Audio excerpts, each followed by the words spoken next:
नमस्कार, आप देख रहे हैं एसपीटी न्यूज पर 22 नवंबर 2024 शुक्रवार शाम 7:15 बजे राजस्थान की बड़ी खबरें। राजस्थान के शिक्षा एवं पंचायती राज्य मंत्री मदन दिलावर ने विभाग में शीघ्र सभी पदोन्नति डीपीसी करने के निर्देशों के बाद 11,000 से ज्यादा कार्मिकों की पदोन्नति पर मुहर लगा दी गई है। राज्य लोक सेवा आयोग में संपन्न हुई बैठक में 88 उपाचार्य, 485 प्रधानाध्यापक, 24 उप जिला शिक्षा अधिकारी, 20 पुस्तकालय अक्षर ग्रेड फर्स्ट, 3564 प्राध्यापक विभिन्न विषय साल 21 और 22 और 6,966 प्राध्यापक विभिन्न विषय साल 2022-23 शामिल हैं। इसके अतिरिक्त 633 शारीरिक शिक्षक और 93 पुस्तकालय अध्यक्ष शामिल हैं। शिक्षा विभाग में डीपीसी पिछले 4 साल से लंबित चल रही थी। शिक्षा मंत्री मदन दिलावर के दिशा निर्देशानुसार इसके बारे में संबंधित अधिकारियों को निर्देश जारी कर दिए गए थे। पदोन्नत हुए सभी कार्मिक का शीघ्र ही पदस्थापन कर दिया जाएगा। राजस्थान में सिरोही जिले के मुख्य चिकित्सा एवं स्वास्थ्य अधिकारी डॉक्टर राकेश कुमार को राज्य सरकार ने निलंबित कर दिया। उनके खिलाफ गंभीर शिकायतें सरकार को मिली है। उन शिकायतों की जांच विचाराधीन होने के कारण उन्हें तत्काल भाव से सस्पेंड कर दिया गया है। निलंबन के दौरान उन्हें कोटा में उपस्थिति दर्ज करवानी होगी। राजस्थान सरकार में पदस्थापित निशा मीना संयुक्त शासन सचिव द्वारा जारी आदेश में बताया गया है कि डॉक्टर राजेश कुमार वरिष्ठ शिक्षा अधिकारी, जो वर्तमान में मुख्य चिकित्सा स्वास्थ्य अधिकारी सिरोही के पद पर पदस्थापित हैं, उनके खिलाफ प्राप्त कई शिकायतों की जांच के विचाराधीन होने के कारण डॉक्टर राजेश कुमार को मुख्य चिकित्सा एवं स्वास्थ्य अधिकारी के पद से तुरंत प्रभाव से निलंबित कर दिया गया है।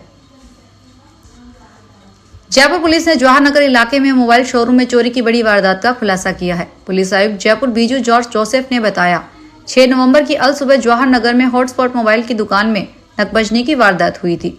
कुछ दिन पहले जयपुर के रविंद्र सिंह मखीजा की दुकान में 3 अज्ञात नकाबपोश चोरों ने नकबजनी की वारदात को अंजाम देते हुए करीब 120 आईफोन व करीब 150 अन्य पुराने फोन, आईपैड, मैकबुक सहित करीब 1 करोड़ 80 लाख रुपए का सामान चोरी किया था।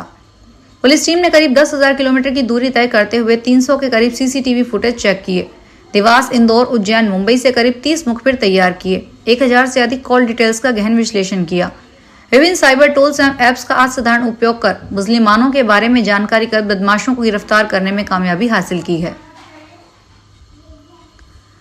केंद्रीय कृषि एवं किसान कल्याण राज्य मंत्री भागीरथ चौधरी ने राजस्थान सरकार द्वारा भेजे गए पत्र का संज्ञान लेते हुए दलहन तिलहन की समर्थन मूल्य पर खरीद को लेकर नेफ्ट के प्रबंध निदेशक दीपक अग्रवाल से फोन पर वार्ता की।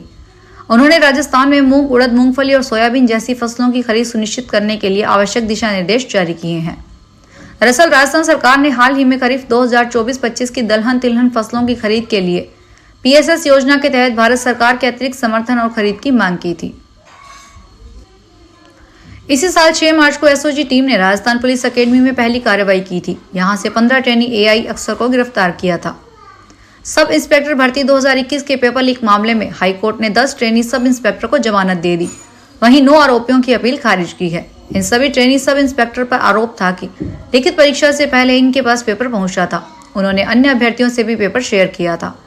जस्टिस जयपुर बेंच में गणेश राम मीना की अदालत ने मामले में 19 आरोपियों की जमानत याचिकाओं पर बहस के बाद कुछ दिन पहले फैसला सुरक्षित रख लिया था। हाईकोर्ट से शुक्रवार को ट्रेनी एसआई करणपाल, एकताम, मनोहर, सुरेंद्र, रोहिताश, राजेश्वरी, अभिषेक, प्रवीण, प्रेम सुखी, नीरज कुमार यादव को जमानत मिली है। सिरोही जिला मुख्यालय पर चंदन चोर गिरोह एक बार फिर सक्रिय हो गया है। 1 महीने में ही दूसरी बार चोर गुरुवार रात को गांधी पार्क से चंदन के 2 पेड़ काटकर ले गए। इसकी रिपोर्ट दर्ज करवाई गई है। जिला मुख्यालय में एक बार फिर सक्रिय चोर गिरोह चंदन चोरी की वारदातों को अंजाम देने लगा है। 1 महीने पहले 19 अक्टूबर को गांधी पार्क से चंदन के 2 पेड़ काटकर ले गए थे। करीब 1 महीने बाद चोर फिर से चंदन के 2 पेड़ काटकर ले गए। घटना की जानकारी सुबह पार्क में घूमने के लिए पहुंचे लोगों की शिकायत के बाद मिली। मौजूद लोगों ने बताया कि पार्क में 2 लोगों की नियुक्ति है, लेकिन हमेशा एक व्यक्ति ही रहता है, दूसरा कहीं नजर नहीं आता। सरकार ने टेलीकॉम सेक्टर में साइबर सुरक्षा को मजबूत बनाने के मकसद से बड़ा कदम उठाया है। नए नियमों के तहत मोबाइल ऑपरेटरों पर उपयोगकर्ताओं के ट्रैफिक डेटा को केंद्र सरकार के साथ साझा करने की जिम्मेदारी होगी। इसके अलावा कंपनियों को किसी भी साइबर सुरक्षा उल्लंघन की घटना होने पर 6 घंटे के भीतर सरकार को इसकी जानकारी देनी होगी।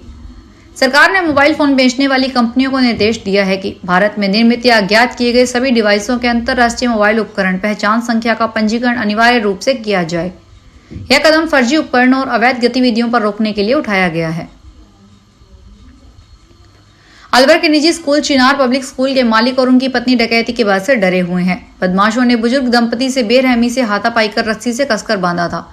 दोनों के हाथों में सूजन आने के साथ ही रस्सी के निशान पड़ गए हैं। कई जगह खून जम गया है। बदमाशों की बेरहमी के बावजूद बुजुर्गों ने समझ से काम लिया था। 5 में से एक बदमाश बुजुर्ग महिला के हाथों से पहना कड़ा उतारने लगा था। तब उन्होंने बदमाशों को धमकाया और कहा, ये नकली कड़ा है, तुम्हें बुजुर्गों पर हमला करते शर्म नहीं आती। राजस्थान विधानसभा की 7 सीटों के लिए उपचुनाव के परिणाम कल शनिवार को आएंगे। इसके लिए 7 केंद्रों पर 98 टेबल्स पर 141 राउंडों में वोटों की गिनती होगी।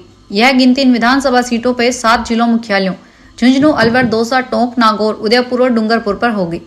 मतगणना शनिवार सुबह 8 बजे से शुरू होगी। चुनाव आयोग ने मतगणना से जुड़ी सभी तैयारियां पूरी कर ली है। मतगणना के दिन संबंधित विधानसभा क्षेत्र में सूखा दिवस घोषित किया गया है।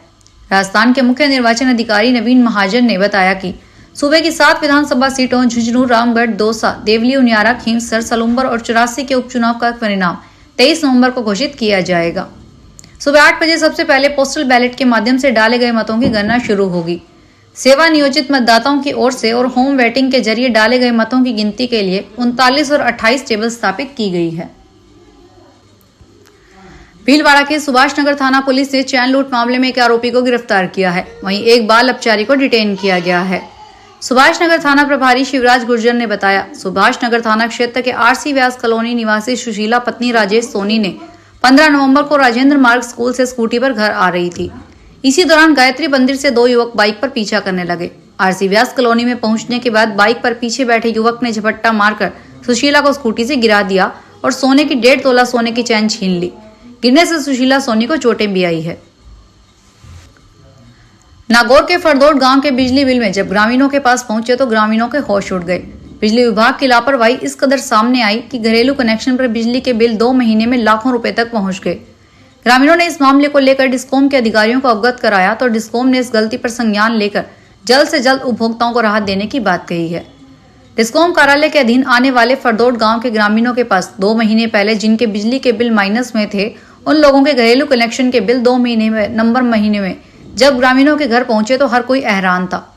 जिन ग्रामीणों के बिल माइनस में थे वो प्लस होकर 20,000 से 1,90,000 तक आ गए। मौसम तेजी से करवट ले रहा है। उत्तर भारत समेत देश के कई हिस्सों में ठंड बढ़ती जा रही है। हल्की ठंडी हवाएं तो अब सुबह शाम के वक्त कंपकपी छुड़ाने लगी है। राष्ट्रीय राजधानी नई दिल्ली में शुक्रवार सुबह धुंध छाई रही और न्यूनतम तापमान 11.3 डिग्री सेल्सियस दर्ज किया गया। वायु गुणवत्ता बेहद खराब श्रेणी में बनी रही और वायु गुणवत्ता सूचकांक 373 दर्ज किया गया। दिल्ली के 38 निगरानी केंद्रों में से 9 में AQI गंभीर श्रेणी में दर्ज किया गया। राजस्थान में सर्दी ने धीरे धीरे असर दिखाना शुरू कर दिया है। प्रदेश के लगभग सभी जिलों में ठंडी हवाएं चल रही है, जिससे लोगों की कंपकपी छूटने लगी है। मौसम केंद्र जयपुर के निदेशक राधेश्याम शर्मा ने कहा, अगले 4-5 दिन में सर्द हवाएं और तेज चल सकती है। जाहिर है कि इससे सर्दी का असर और ज्यादा बढ़ जाएगा। पूर्व मुख्यमंत्री वसुंधरा राजे और झालावाड़ 12 सांसद दुष्यंत सिंह कल 23 नवंबर को जिले के 1 दिवसीय दौरे पर रहेंगे। इस दौरान सांसद दुष्यंत सिंह सांसद कोष में निर्मित पुलिस लाइन सामुदायिक भवन और मिनी सचिवालय में आयुष्मान आरोग्य मंदिर जनता क्लिनिक का लोकार्पण करेंगे। इसके साथ ही जिला परिषद में जिला विकास समन्वय एवं निगरानी समिति की बैठक में भाग लेंगे।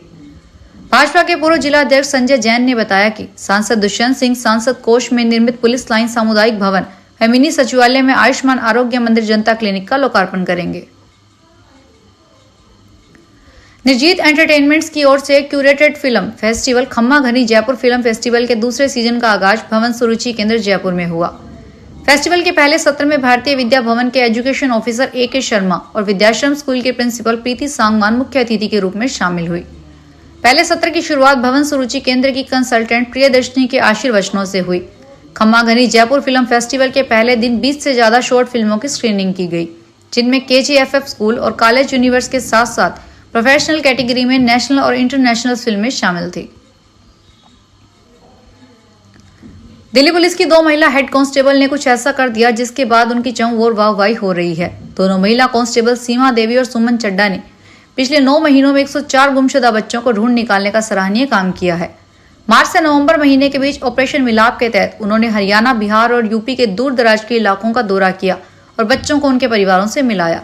इस दौरान उन्हें कई चुनौतियों का सामना करना पड़ा, जिनमें बच्चों की नई तस्वीरें न होना, भाषा की बाधा, अनजान जगहों पर जाना और स्थानीय लोगों से मदद न मिलना शामिल था। इन मुश्किलों के बावजूद दोनों ने बच्चों को ढूंढ निकाला और उनके परिवारों से मिला दिया। फिलहाल इस बुलेटिन में इतना ही। फिर हाजिर होंगे बड़ी खबरों के साथ।